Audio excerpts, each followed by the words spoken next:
Glória a Deus, cumprimenta a noiva do Cordeiro com a paz do Senhor. Irmãos, Deus tem uma palavra profética para a tua vida. Quero compartilhar um texto sagrado que está registrado na primeira carta do apóstolo Paulo à igreja de Tessalônica, capítulo 4, versículo de número 15. Dizemos-vos, pois, isto pela palavra do Senhor, que nós, os que ficarmos vivos para a vinda do Senhor, não precederemos os que dormem, porque o mesmo Senhor descerá do céu com alarido e com voz de arcanjo, com a trombeta de Deus.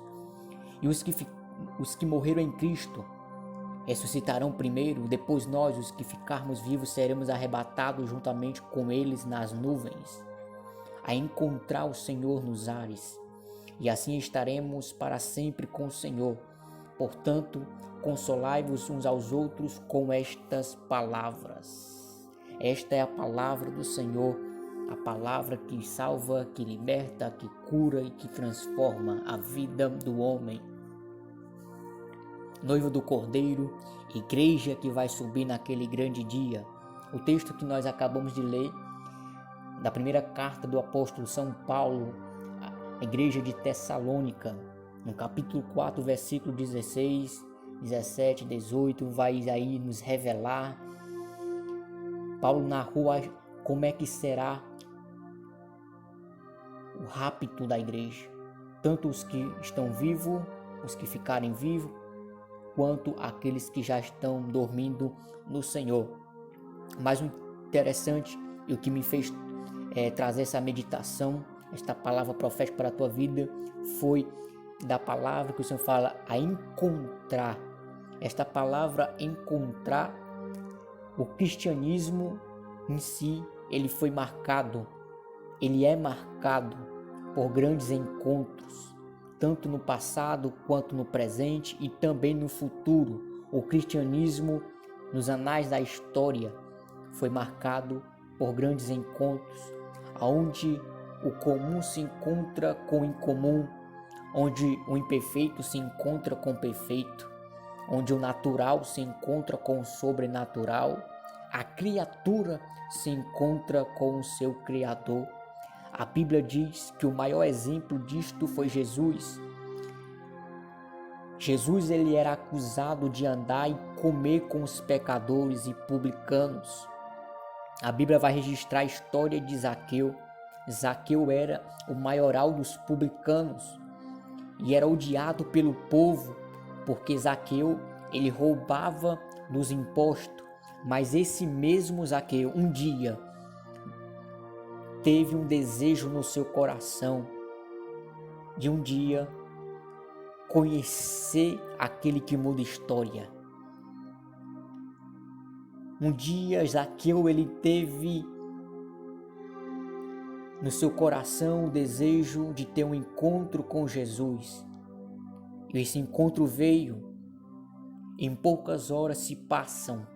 Zaqueu, que outrora era ladrão, agora se torna justo. E é assim que Jesus faz. Pega ladrão e transforma justo. Pega aquele que roubava e faz dar de novo, duplicar, triplicar novamente aquilo que roubou. A Bíblia diz que ele restituiu 4 vezes mais do que ele roubou. Mas não para por aí. No Antigo Testamento tivemos vários encontros entre a criatura e o seu Criador. Perceba que no livro de Gênesis, o primeiro encontro registrado na Bíblia foi o encontro sem falar aqui do encontro de Deus com Adão e Eva, mas quero começar por Abraão, onde Deus encontra Abraão e lhe faz promessa. Passa-se Isaac e vem Jacó. Deus tem um encontro agora com Jacó no Val de Jaboque. Deus muda o seu nome, muda a história de Jacó. Jacó agora não será mais chamado de Jacó, agora é Israel, príncipe de Deus. Deus também agora tem um encontro com Josué. Josué capítulo 1, a Bíblia vai dizer que Moisés morre e Josué tem que agora assumir a responsabilidade de guiar o povo até a terra prometida. até a terra de Canaã. E ali Josué estava meio triste, cabisbaixo, porque ele olhava, Moisés era um exemplo para ele. Moisés tinha autoridade, ousadia com o povo, em uma grande intimidade com Deus. Então Josué se encontra agora numa situação difícil. Começa agora eu a imaginar o que se passava no coração de Josué, de ter aquela responsabilidade de guiar o povo até a terra prometida. Então Josué ali estava se achando incapaz e uma grande responsabilidade. Então Deus aparece para Josué e diz: não temas, Josué, assim como eu fui com meu servo Moisés, assim eu serei contigo. Então somente se esforça-te e tem de bom ânimo, porque tu farás este povo herdar a terra que eu prometi. Então Deus ali anima a Josué. Passa-se Josué, agora vem Gideão. E Deus tem um encontro com Gideão.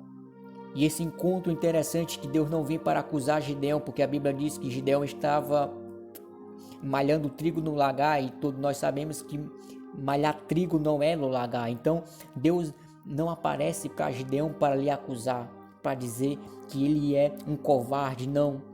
Deus aparece para Gideão para encorajar Gideão, dizendo: vai nessa tua força.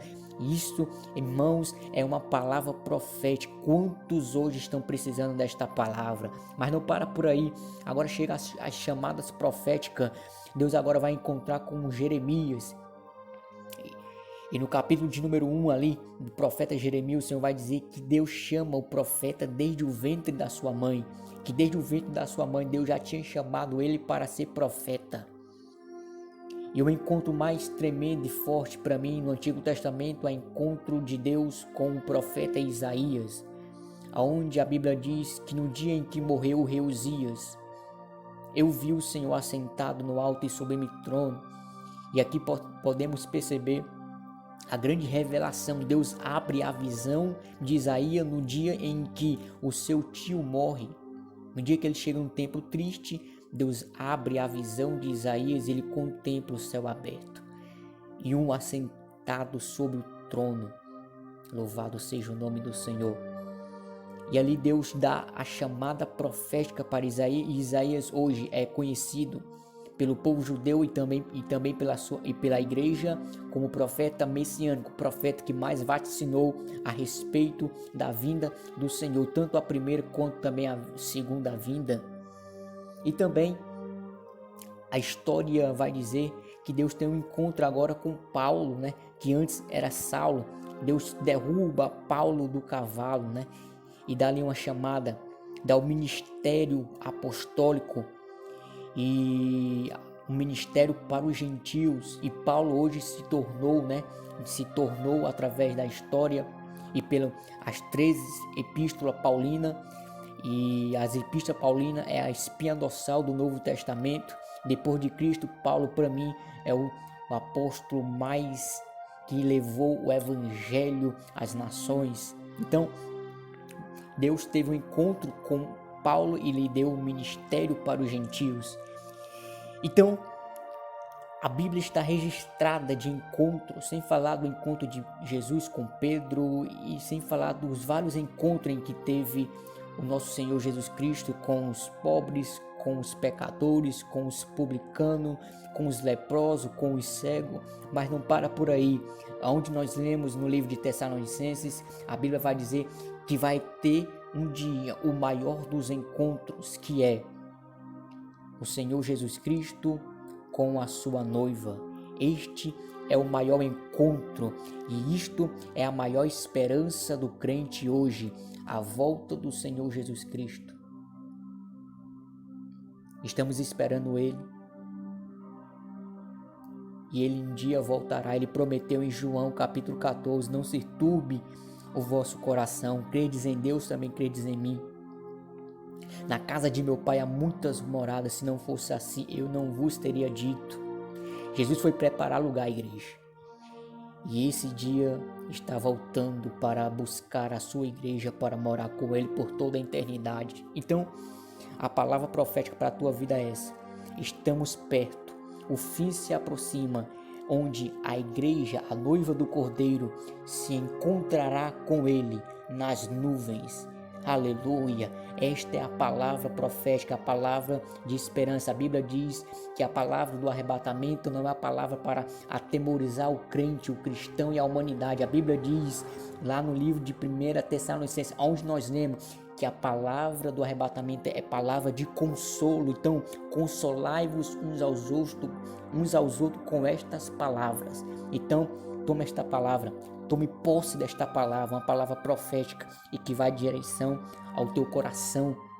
Não se turbe o vosso coração. Credes em Deus, credes também em mim. Então, fica com esta palavra em nome de Jesus Cristo de Nazaré.